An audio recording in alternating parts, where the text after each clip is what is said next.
আজকে দুপুরবেলা কি রান্না করেছিলাম দেখো। তো এটা হচ্ছে রূপা পাটিয়া মাছ, রূপোর মতো চকচক করে তাই রূপা পাটিয়া বলে। তো মাছগুলো কেটে নিয়েছি, দিয়ে লবণ হলুদ মাখিয়ে নিয়েছি।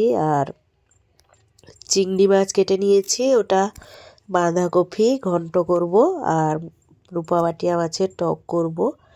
তো কড়াইতে তেল গরম হতে বসিয়ে দিয়েছি। তারপর দেখো মাছগুলো একে একে আমি দিয়ে দিচ্ছি, একটু ভেজে নেব। দিয়ে তারপর আমি তেঁতুল ভিজিয়ে দিয়েছি, টক করব।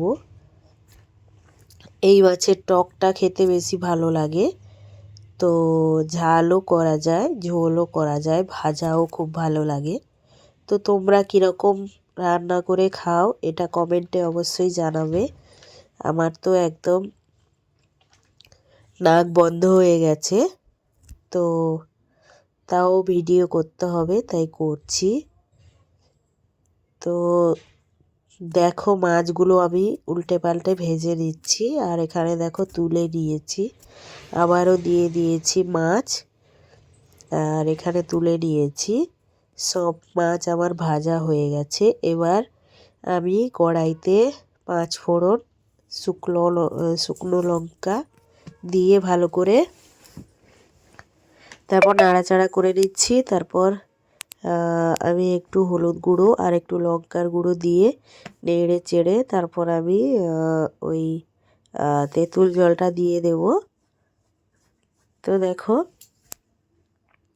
তেঁতুল জল আমি বের করে রেখেছি, এবার তেঁতুল জলটা আমি দিয়ে দেব।